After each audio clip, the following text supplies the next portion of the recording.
Hello, আসসালামু আলাইকুম অষ্টম শ্রেণীর শিক্ষার্থীরা। আজকে আমি ষান্মাসিক সামষ্টিক মূল্যায়ন নমুনা প্রশ্ন সাজেশন 2024 বিষয় বাংলা এটি নিয়ে চলে এসেছে। এটি সম্পূর্ণই তোমাদের জন্য 100% কমন পাওয়ার জন্য সাজেশন। এটি যে পরীক্ষা আসবে তার কোনো শিওর নেই, এটি একটি নমুনা সাজেশন। চলো আমার তৈরি সাজেশনটি তোমাদের দেখিয়ে দিই। এটির উত্তরও আমি পরে দেখিয়ে দিচ্ছি। এখানে প্রথম, দ্বিতীয়, তৃতীয় অধ্যায়ের সকল গুরুত্বপূর্ণ নমুনা প্রশ্ন, কাজ, একক কাজ, দলগত কাজ রয়েছে। একক কাজের মধ্যে যেগুলো রয়েছে তার মধ্যে রয়েছে যোগাযোগের উদ্দেশ্য কী এবং কার্যকর উপায়ে যোগাযোগ কীভাবে করা যায়। এটি ছিল প্রশ্ন 1 এবং দ্বিতীয় প্রশ্নটি হলো লিখিত যোগাযোগ কত ধরনের হতে পারে, লিখিত যোগাযোগের একটি উদাহরণ দাও। এবং 3 নং প্রশ্নটি হলো যোগাযোগের প্রাসঙ্গিকতা কি ব্যাখ্যা করো। এখন আমরা 4 নং প্রশ্নটি দেখব। চলো 4 নং প্রশ্নটি দেখি। 4 নং প্রশ্নে রয়েছে যোগাযোগে আমরা কয় ধরনের সর্বনাম ব্যবহার করি, উদাহরণসহ লেখো। 5 নং প্রশ্নটি আমরা দেখে নিই। 5 নং প্রশ্নে আছে প্রমিত ভাষায় কিভাবে কথা বলা যায় তা লেখো। যোগাযোগ যে কোনো একটি লেখা বেছে নাও এবং তা লেখো। এখানে আমি 3টি লেখা দিয়েছি, প্রয়োগিকমূলক লেখা, বিবরণমূলক লেখা এবং তথ্যমূলক লেখা। এখান থেকে তোমরা যে কোনো একটি লেখা বেছে নেবে এবং তার উপরে একটি রচনা লিখবে। এরপরে রয়েছে দলগত কাজ। এখানে আমি 2টি দলগত কাজ দিয়েছি। চলো 2টি দলগত কাজ দেখে নিই। প্রথম দলগত কাজে রয়েছে প্রয়োজন বুঝে কিভাবে যোগাযোগ করব তা লেখো। এবং দ্বিতীয় দলগত কাজে রয়েছে শব্দদ্বিত্ব দিয়ে দলগতভাবে 10টি বাক্য বানাই। এগুলো সব প্রশ্নের সমাধান এখন আমি দেব। সমাধানগুলো কোথায় পাবে তা আমি বলে দিচ্ছি। সমাধানগুলো পাবে তোমরা মূল বইয়ের 5, 6, 11, 13, 17, 40, 1 ও 92 পৃষ্ঠায়। এখন চলো আমি তোমাদের বিস্তারিত অ্যান্সারটি দেখিয়ে দিচ্ছি। এই যে আমি তোমাদের জন্য সমাধানগুলো তৈরি করে রেখেছি। চলো প্রথম প্রশ্নের সমাধানটি আমরা বুঝে নিই। প্রথম প্রশ্নের সমাধানটি হলো আমরা বিভিন্ন উপায়ে মানুষের সাথে যোগাযোগ করি। এসব যোগাযোগের পিছনে এক বা একাধিক উদ্দেশ্য থাকে। কোনো খবর নেওয়া, কারো খবর নেওয়া, কাউকে দাওয়াত দেওয়া, কোনো কিছু চাওয়া, কোনো উত্তর খোঁজা কিংবা আরও নানান প্রয়োজনে যোগাযোগ দরকার হয়। পরিবেশ পরিস্থিতির বিবেচনায় নিয়ে ব্যক্তি বা প্রতিষ্ঠানের সাথে সম্পর্ক ধরন অনুযায়ী যোগাযোগের উদ্দেশ্য নানান রকম। এটি ছিল প্রথম নং প্রশ্নের উত্তর।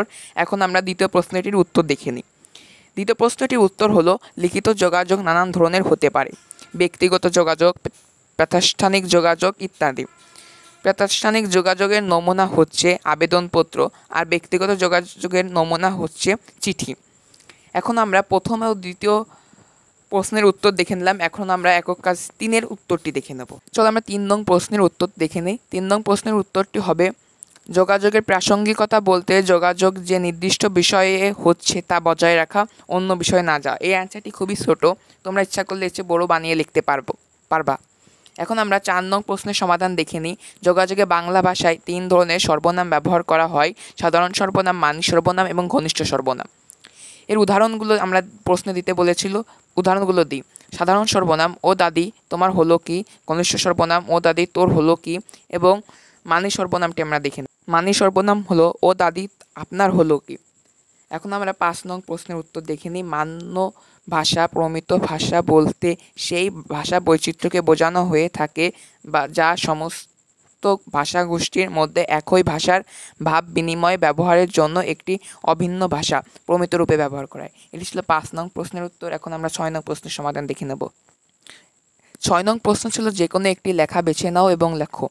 এখানে 3টি উদাহরণ ছিল, মানে 3টি লেখার মধ্যে যে কোনো একটি লেখা লিখতে হবে। আমি বিবরণমূলক লেখা লিখেছি।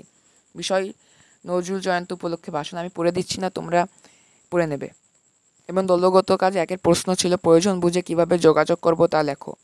দেখো এখানে আমি একটি নমুনা উত্তর দিয়ে দিচ্ছি। পরিস্থিতি, উদ্দেশ্য, যার সঙ্গে যোগাযোগ হয়েছে, প্রকাশিত উদ্দেশ্য, প্রকাশিত চিন্তা, অনুভূতি, মন্তব্য। এগুলো তোমরা করে নেবে। এবং নিচে আরেকটি এর পরিস্থিতি 1 এবং 2 দেখিয়ে দিচ্ছি। এই যে তোমাদের পরিস্থিতি 2 তোমরা লিখে নেবে এবং বুঝে নেবে। তো কাজ 2-এর প্রশ্ন ছিল শব্দদ্বিত্ব দিয়ে দলগতভাবে 10টি বাক্য বানাই। এর উত্তরটি হবে 10টি বাক্য বানানোর কথা বলেছে। আমি এই 10টি বাক্য তোমাদের দেখিয়ে দিচ্ছি, তোমরা এখান থেকে লিখে নেবে বা পড়ে নেবে। দেখে নাও তোমরা। এই ছিল তোমাদের নমুনা 100% কমন আসার প্রশ্নর সাজেশনের উত্তর সমূহ। এখন পাশে থাকার জন্য ধন্যবাদ এবং তোমরা এটি ভালো করে প্রস্তুতি নাও। আমাদের ছাত্রছাত্রীর পাঠশালা চ্যানেলটির 4377টি সাবস্ক্রাইবার হয়ে গেছে। 5000 সাবস্ক্রাইবারের খুব কাছে। তোমরা সবাই সাবস্ক্রাইব এবং লাইক করে আমাদের 5K ফ্যামিলি তৈরি করে দেওয়া। এতক্ষণ দেখার জন্য ধন্যবাদ সবাইকে। Bye bye.